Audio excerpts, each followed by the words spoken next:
Unaangalia Baba Sam the King Tanzania TV channel. Kwa maoni na ushauri tumia namba zifuatazo 0752732515. Baba Sam the King.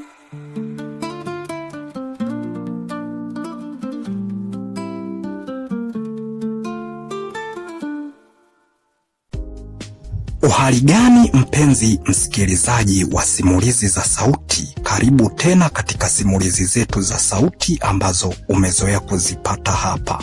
Na hii simulizi si nyingine, ni simulizi yako pendwa kabisa ambayo inaitwa Dada wa Kazi na Bosi sehemu ya 14.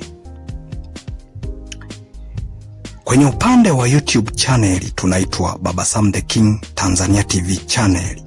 Lakini kwenye upande wa TikTok tunaitwa Baba Sam the King channel. Kwenye upande wa YouTube channel tunachokuomba subscribe. Lakini kwenye upande wa TikTok tunachokuomba follow. Lakini kwenye mitandao yote tunachokuomba like, share, comment ili tuweze kupata mchango wa mawazo yako. Sasa tujikumbushe sehemu tulipoishia, sehemu ya 13. Tuliishia sehemu ambapo Zatiti aliamka asubuhi moja kwa moja akaja mpaka sebleni na akachukua simu yake. Na baada ya kuchukua simu yake akajaribu kutazama missed call za watu ambao wamempigia. Akakuta ni za baba mdogo wake ambaye anaitwa Tobias Mavugwe. Amepiga sana.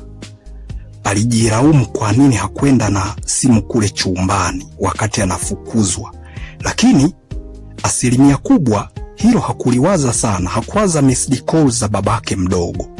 Lakini kikubwa zaidi alichokuwa nakiwaza ni yule binti ambaye amekuja mjini wa kuitwa Sikununu, ambaye Sikununu tayari alikuwa ameshaanza kuunga naye urafiki tangu wakutane walipokumbatiana pale kwenye duka kubwa la Mzee Fares. Kwa hiyo walianza kupendana kwa kweli. Sasa alianza kumwaza yeye badala ya kuanza kuwaza babake mdogo ambaye aliyempigia simu. Lakini baadaye alijaribu kutafuta namba yake ya Sikununu na kumpigia, lakini Sikununu hakupatikana hewani. Hapo ndipo ambapo alipowaza agome kufanya kazi humo ndani. Hakuna kufanya kazi ya aina yeyote mpaka binti huyo Sikununu apatikane. Sasa ni kukaribisha sehemu ya 14 ya simulizi hii. Tuendelee kuidadavua tujue ni kitu gani ambacho kiliendelea. Baada ya kukaa kitandani, Mzee Fares aliwaza sana, akiwa hajui kwamba huyo binti atampata wapi. Alianza kuongea mwenyewe huku akisema,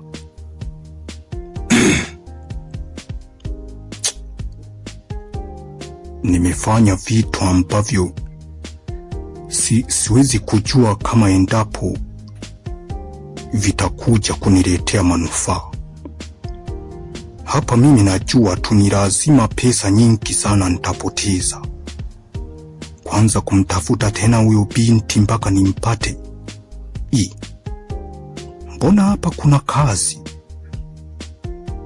Lakini ngoja nijaribu kwenda sebuleni. Nijaribu kuongea na huyo binti. Tujaribu kuona pengine wote tunaweza tukamtafuta. Lakini si nimemkuta akiwepo, inamaanisha kwamba huyo binti anampenda sana ndugu yake. Kwa nitakapomwambia kwamba tunatakiwa tuanze kumtafuta, sidhani kama ataweza kunipinga, kwa sababu nimeishi naye hapa muda mrefu.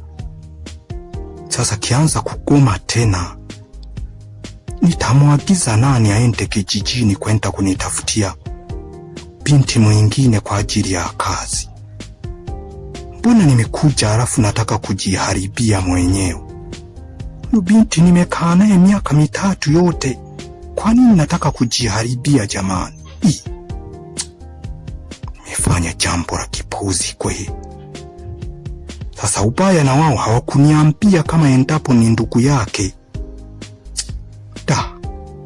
Mambo gani haya?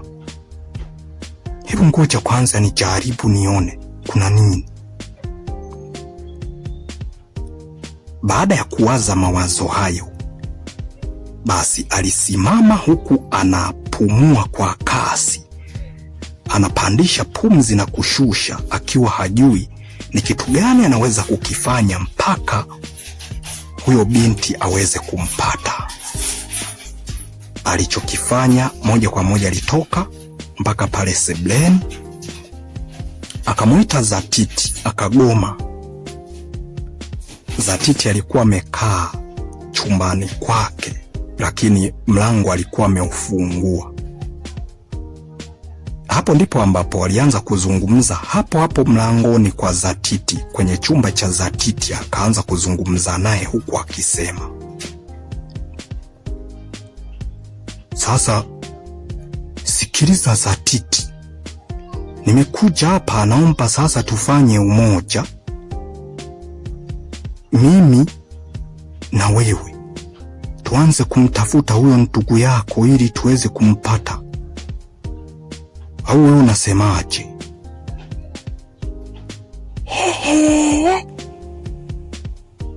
Aise, unachekesha sana. Nani amtafute? Mimi ndiye niliyemfukuza? Mimi nimemfukuza? Si ni wewe mwenyewe? Kamtafute mwenyewe mpaka umpate.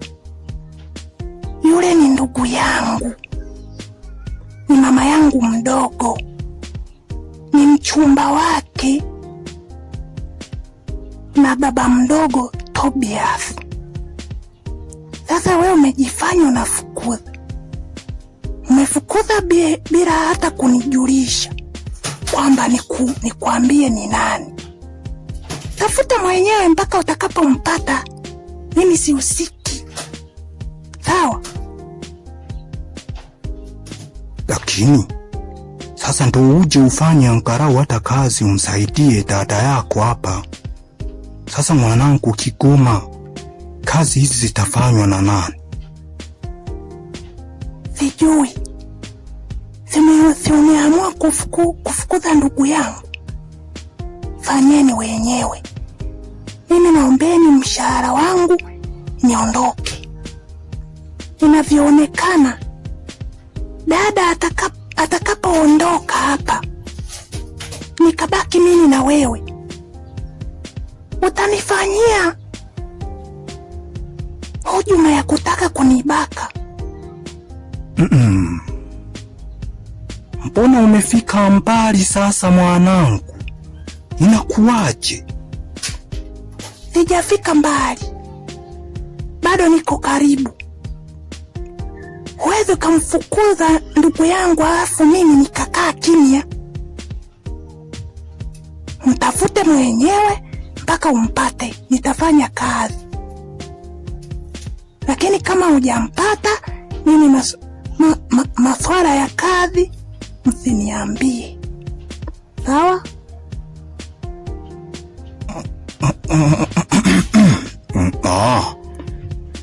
Basi sawa, ngoja nijaribu kufanya, nijaribu kutuma majeshi yangu, najua yatampata tu.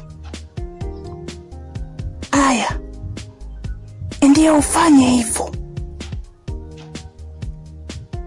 Baada ya kuzungumza hivyo, Zatiti akiwa amegoma kabisa kumsikiliza kile ambacho anachokizungumza bwana Fares, kwa sababu ameshachukia namna jinsi ambavyo huyo dada alivyokimbizwa. Na alikuwa kiwaza sana Zatiti kama endapo siku Nunu atakuwa ni mzima, kwa sababu mvua anakumbuka ilinyesha usiku huo. Sasa atakuwa yuko wapi? Amesombwa na maji au atakuwa yuko hai? na wala hakuamka kutoka nje ya jumba hilo la kifahari na kwenda nje hata nyuma ya nyumba kule kuangalia. Hapana, alichokifanya amewagomea watu walioko humo ndani, asifanye kazi ya aina yeyote, wala hataki kumsikiliza yeyote. Mzee Fares alirudi tena chumbani kwake. Akaonekana kabisa mwili wake ni kama mtu ambaye ametoka kufanya mazoezi. Jasho jembamba linamtiririka kana kwamba ni mtu aliyetoka kufanya mazoezi, alafu ni wakati wa baridi. Moja kwa moja akatoka tena nje, akaenda sebleni hapo, akamuita mke wake. Maanake alitoka nje ya chumba na kuja sebleni, akamuita mke wake. Mke wake akawa amekuja. Baada ya kufika pale, akaanza kumwambia kwamba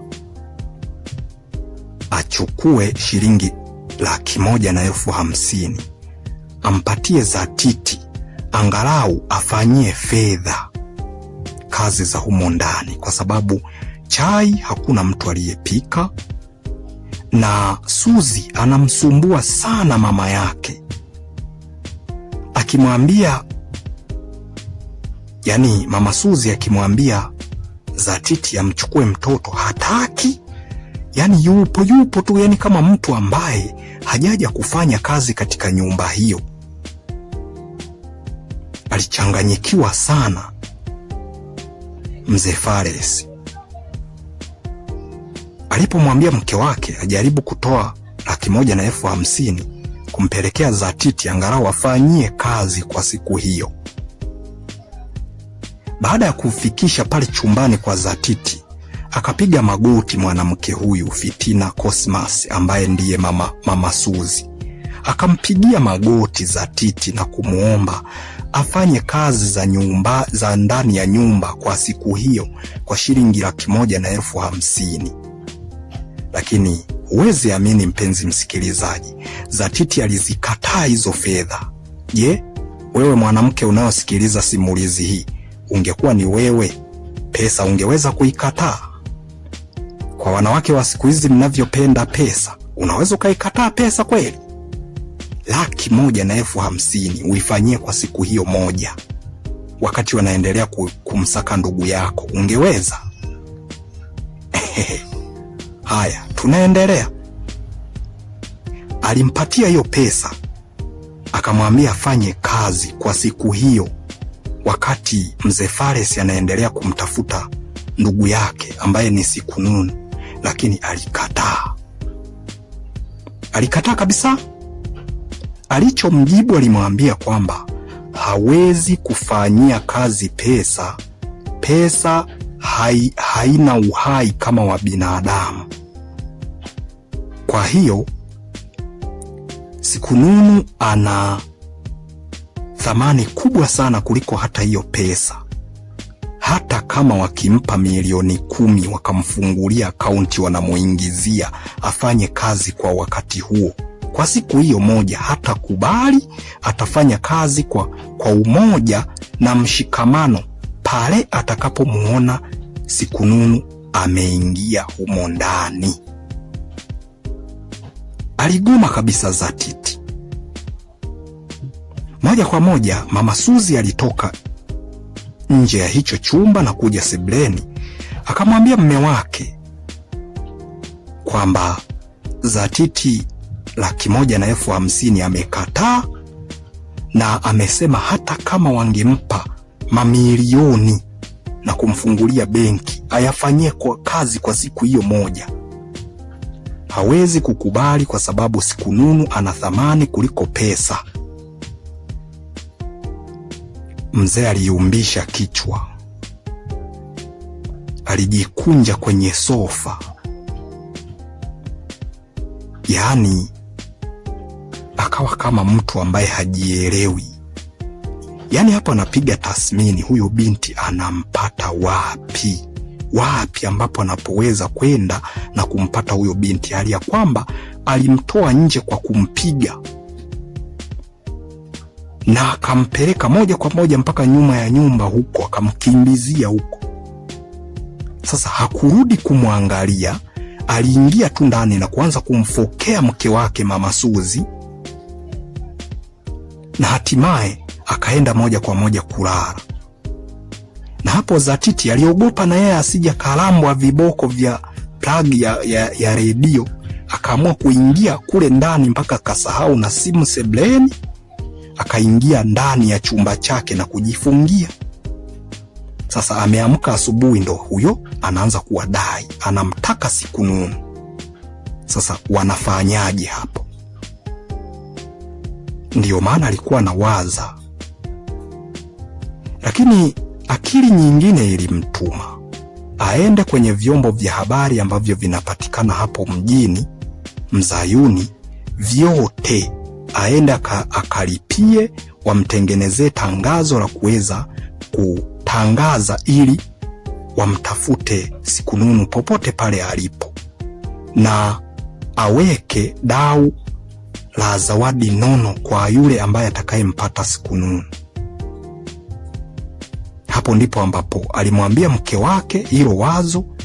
Mke wake akakubali kwa sababu tayari anasumbuka na mtoto, lakini binti ndo kashagoma kufanya kazi, hataki kufanya kazi yoyote hapo. Na anasema kabisa kwamba Sikununu ana thamani kuliko hata hizo pesa ambazo anapewa. Kwa hiyo hawezi kwenda kumtafuta yeye kama yeye, kwa sababu yeye si aliyemfukuza.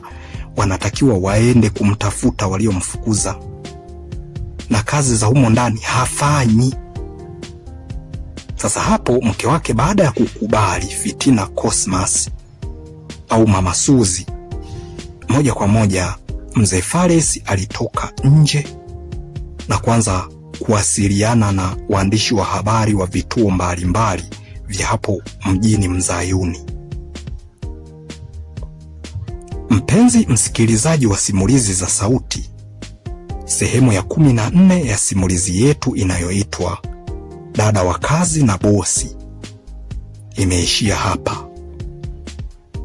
Kwenye upande wa YouTube channel tunaitwa Baba Sam the King Tanzania TV channel, na kwenye upande wa TikTok tunaitwa Baba Sam the King channel. Lakini kwenye YouTube tunachokuomba subscribe, kwenye TikTok tunachokuomba follow, lakini kwenye mitandao yote tunachokuomba like, share, comment ili tuweze kupata mchango wa mawazo yako. Mpenzi msikilizaji, tumemwona Mzee Fares ameanza kuita waandishi wa habari wa vyombo vya habari ambavyo vinapatikana Mzayuni ili waweze kutengeneza matangazo kwenye vyombo vyao vya habari, watangaze kwamba kuna binti ambaye amepotea anaitwa Sikununu, na yule aliyemuokota basi ana zawadi nono. Wewe unahisije msikilizaji wangu? Ni kweli huyu mzee ambaye amemuokota, ambaye bado hata yeye hajajua kwamba humo kwenye hilo tera au hilo libanda kama kuna kitu chochote kile, unahisi atakapomuona baada ya kusikia vyombo vya habari, ni kweli atamtoa Sikununu ili aweze kupata hiyo zawadi nono? Mimi ninachokusihi msikilizaji wangu wa kwenye TikTok pamoja na YouTube channel ya kwetu hii, na kuomba uendelee kuifuatilia mpaka mwisho ili uweze kujua mbivu na mbichi ilikuwaje. Nikuage niseme kwa heri mpaka sehemu nyingine. Mimi ni Hasdi02 Baba Sam the King. Alamsiki.